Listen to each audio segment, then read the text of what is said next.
E o Fluminense estreou com vitória aqui no Maracanã no Campeonato Brasileiro, 2-1 para cima do Grêmio, 2-1 no Fla-Flu, 2-1 em cima do Grêmio, num jogo que poderia ter sido mais fácil, poderia ser tranquilo, teve um certo sufoco ali no final, portanto, esteve longe de ser uma grande exibição, esteve longe da perfeição, mas ao mesmo tempo, 3 pontos fundamentais para começar bem essa caminhada no Brasileirão. Num cenário de mudança drástica de calendário, com essa coisa realmente nova para a gente, o Campeonato Brasileiro começando logo em janeiro, no meio dos jogos do Campeonato Carioca, e isso pode exigir mais em alguns sentidos.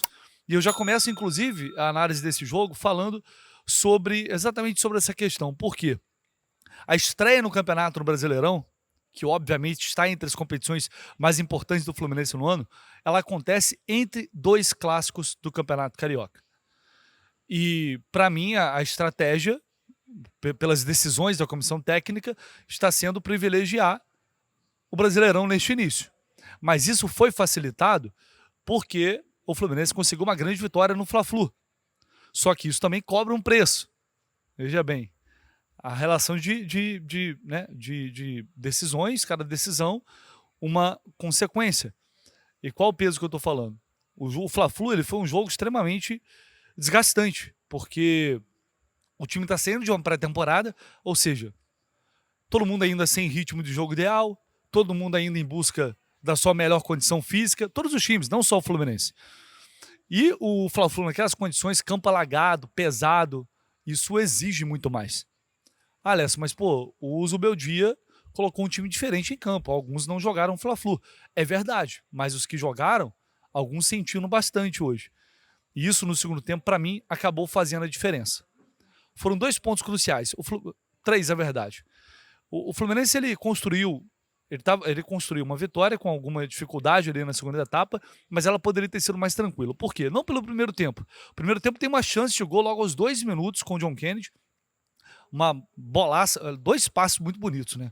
O Martinelli, que deu vários passos quebrando linha nesse jogo, para mim a melhor atuação do Fluminense foi do Martinelli no meio de campo, tendo que se virar para marcar e fazendo o time jogar também, a saída de bola passando muito por ele, ele encontra o Acosta já gira, dá um lindo passe para o John Kennedy, e aí o John Kennedy acaba perdendo o gol.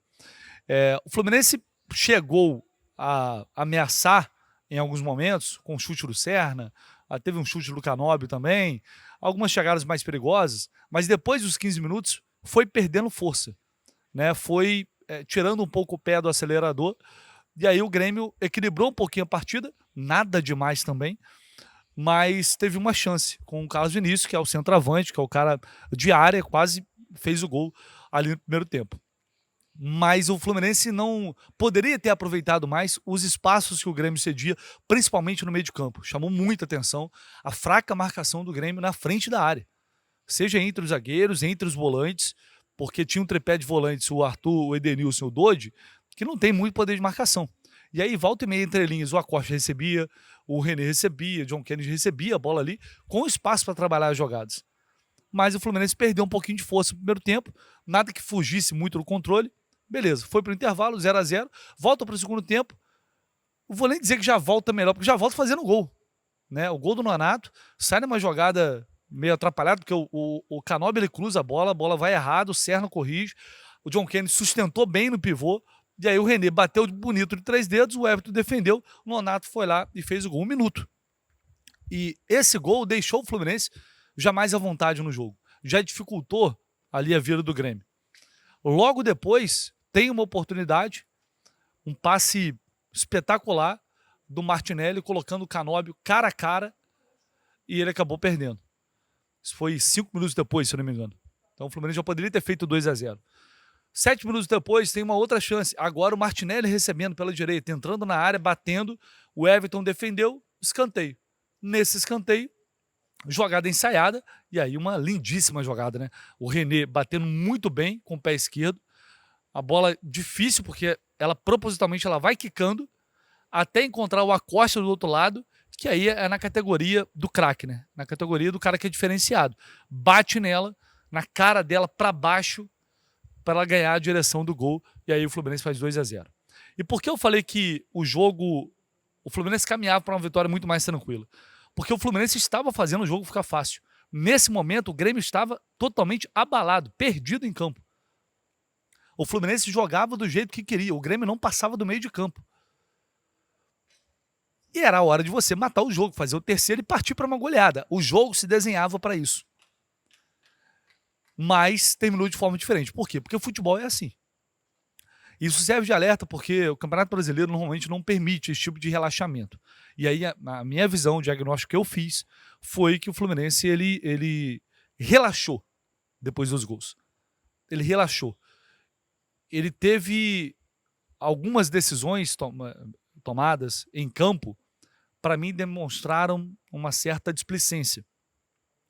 Porque foram, cara, pelo menos 3 contra-ataques no mínimo, que o Fluminense tinha em condição de 4 contra 3, de 3 contra 2, ou no mano a mano, e na hora de dar o passe, como o próprio Costa, na hora de fazer o pivô, como o John Kennedy, acabou desperdiçando.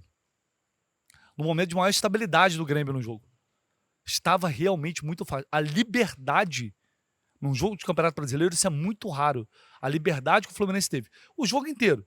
Mas depois que eles levam os gols ali, é um negócio impressionante. Impressionante. E não importa se o Grêmio terminou o jogo pressionando, quase fez o gol. Aquele jogo, aquele momento, aquele recorte ali, era um recorte de goleada. Mas ela não aconteceu por quê? Na minha visão, porque houve ali um relaxamento, porque estava muito fácil, é a sensação que eu tive. E aí o segundo erro, crasso, na minha opinião, a demora do Zubeldia em mexer no time. O Luiz Carlos já começou a mexer, até demorou, o time estava muito mal do Grêmio. Ele colocou a Costa, colocou o William, colocou o Pavon, colocou o outro menino lá, o atacante, o Henrique. E o Grêmio demorou um pouquinho, mas se ajustou no jogo. Estava muito exposto. No que entrou no jogo, o Fluminense foi, a partir dos 20 minutos, cansando, e cansou muito. O Fluminense foi perdendo completamente o meio de campo, porque os jogadores estavam cansados. O Grêmio foi tomando conta, foi subindo um pouco de produção, até que chega ao gol, de novo, novamente, outra vez, numa bola levantada na área. Sobe Freitas, sobe René, não conseguem cortar a bola e ela sobra para o centroavante fazer o gol. O Zubeldia, que já era para ter mexido, demorou muito a mexer, muito, mas muito mesmo, só foi mexer de fato na estrutura do time já aos 30 minutos depois que leva o gol.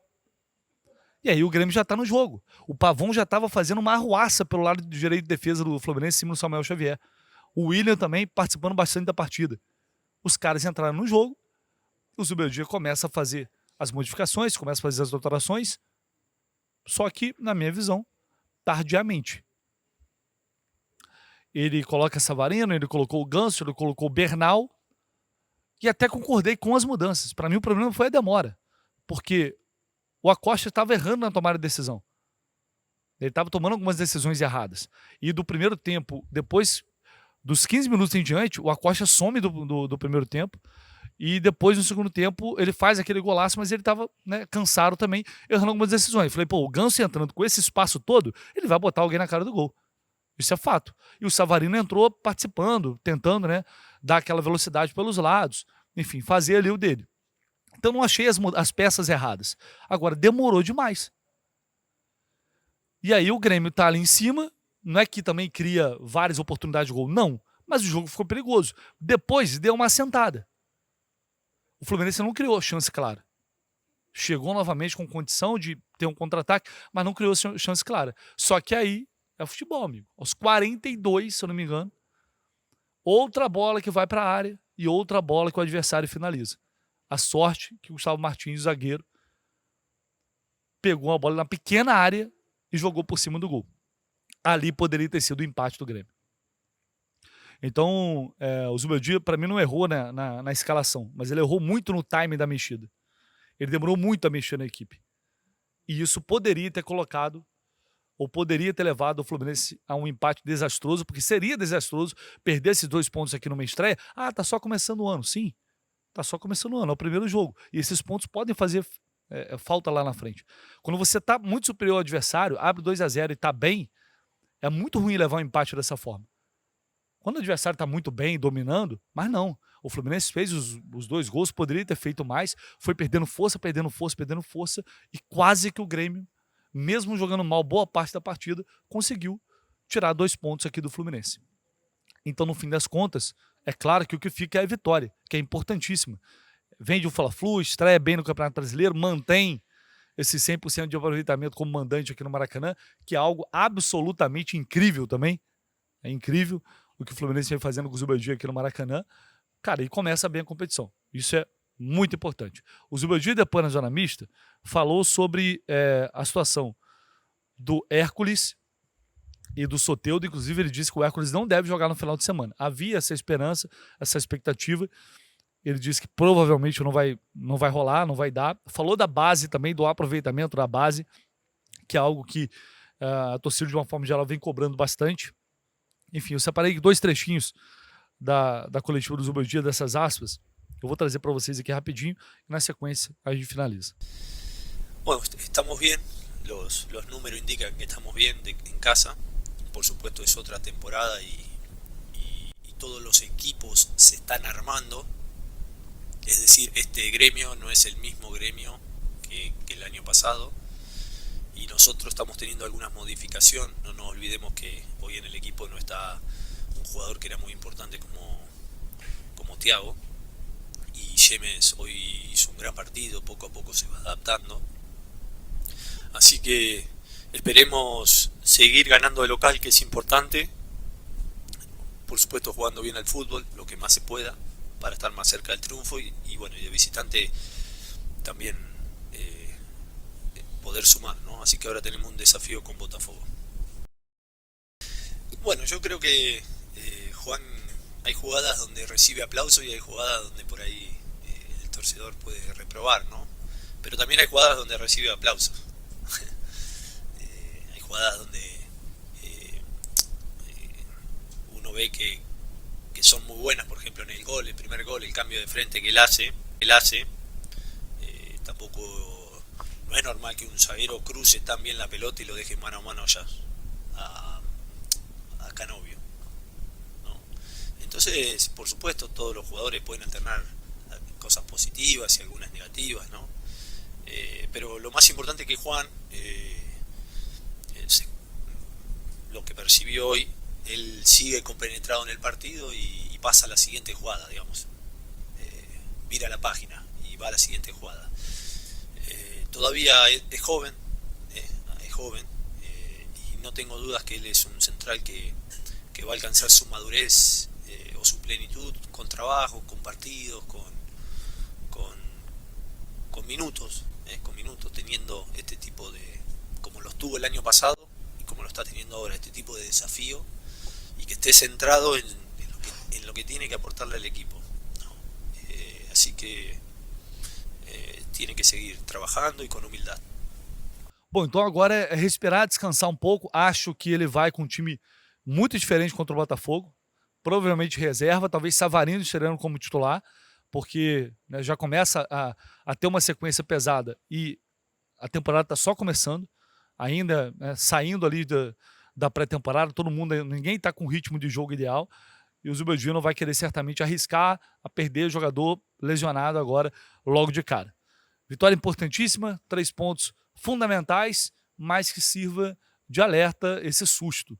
Não dá para relaxar. O Campeonato Brasileiro é um campeonato extremamente complicado. O nível de enfrentamento é alto. E quando você relaxa dessa forma e toma decisões erradas, o preço às vezes pode ser alto. Pode custar uma vitória e pontos que lá na frente vão fazer falta. Mas é isso. Saímos daqui no Maracanã mais uma vez com vitória. Cara, vai ser muito estranho o dia que o Fluminense jogar aqui no Maracanã como mandante e não vencer. E a gente não sair daqui com uma vitória, porque, cara, é um negócio realmente incrível. 12 jogos, 12 vitórias, é absolutamente histórico. É um trabalho que vem sendo muito bem executado até aqui e acho que tem margem de evolução para a gente buscar títulos ao longo dessa temporada. A gente vai falar sobre camisa 9 hoje, tá? Aqui no canal do Lessa. Vamos falar sobre camisa 9, trazer um contexto, um panorama. O Zubeldia também falou sobre isso. Mais tarde, por volta das 10h30 da manhã, provavelmente, vai ter vídeo aqui para a gente tratar essa questão tão importante para a sequência da temporada. Deixa aqui o seu like, se inscreva no canal se você puder. Aquela moral é sempre muito bem-vinda e muito importante. Tamo junto, valeu!